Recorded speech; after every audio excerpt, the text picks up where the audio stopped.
On December the 9th, 1961, Teamsters President Jimmy Hoffa was in Key West inspecting the once grand Casa Marina Hotel. It was a hotel that the Teamsters had recently acquired. He later leased the hotel to the U.S. military, and it was used for military housing. Less than a year later, on November 26, 1962, when JFK was in Key West, his motorcade went by the Casa Marina so he could see where the military was housed. Not really sure, the historical records don't reflect whether JFK knew that the military was actually leasing the property from his brother's arch nemesis. And while some believe Hoffa was involved in the murder of JFK, it was actually Hoffa's own murder that provides the context for our story today. Since Hoffa died and his body has never been recovered, news continues to surface from time and again, claiming to know the whereabouts of the body. Hoffa disappeared back in 1975 after publicly meeting with a couple of mob-type goons in Detroit. He was at a local restaurant, and then he was never seen again. Many stories have been told about where the body lies, but this particular account of one of those tales comes from Bob Beer. During the spring of 1976, I was working as a waiter at Louis Cigarelli's Trade Winds restaurant near the Key West airport. One evening, a team from 60 Minutes came in for dinner and somewhat secretive shop talk.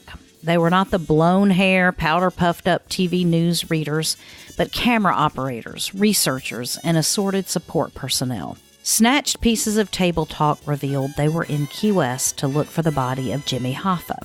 I'd heard that Hoffa had been in Key West before to look into purchasing the then-shuttered Casa Marina Resort as a nice home for retired truckers. Now that's funny. The news of the Hoffa search was revealed during our regular after-work cocktail and bull sessions among some of the restaurant's workers. From the top chef to the knowing, kowtowing, recently hired busboy. Sharing table talk of our customers became a form of entertainment for us after work. At the news of the Hoffa search, we all started paying closer attention. After about a week of such TV dinners and piecing together information gleaned from various waiters, busboys, and bartenders, we learned that 60 Minutes had been approached by a man who claimed to know the ocean where the mob had dumped Hoffa's body far off the Key West coast.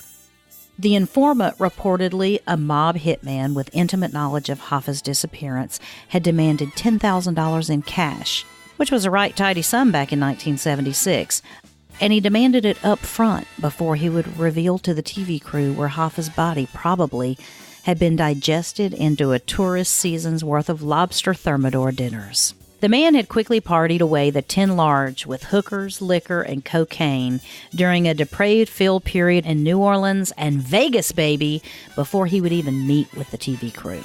When the 60 Minutes crew had not come to the Trade Winds for working dinner several nights in a row, we anxiously waited word on the adventure.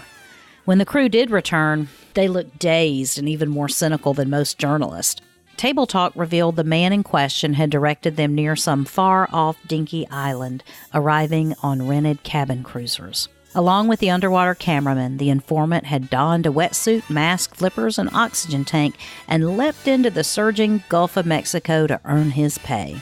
As soon as the informant jumped into the ocean, the fabric of his tip began to unravel. We knew we had been screwed when we had to pull him from the water to keep him from drowning. One now-wise guy said with a mouthful of poached snapper, he couldn't even swim. Gloomy shots of expense account whiskey failed to alter the fact that the TV crew had been duped. It was later revealed that the informant was indeed a convicted murderer who had escaped from the infamous Louisiana State Penitentiary a few months earlier. He was serving life for murder. Realizing it was just a matter of time before he was recaptured, the wily con came up with that wild scheme and had played 60 Minutes like a well-dressed carny works a naive, barefoot Kansas farm boy in overalls. The TV news program swallowed the con's tail, hook, line, and sinker. So it seems that even though it was a bust, it was today, December 11th, 1975, that CBS News was reported to be looking for the body of missing former Teamsters President Jimmy Hoffa, who disappeared mysteriously on July 29th. The informant had told CBS that Hoffa's body was encased in concrete, lying on the ocean floor in 12 feet of water 2.5 miles off of Key West. But alas, nothing was found.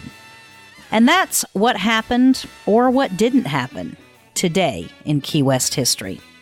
Today in Key West History is brought to you by 43 Keys Media. If you want to learn more about our glorious or fabricated past and our amazing future, visit 43keys.com.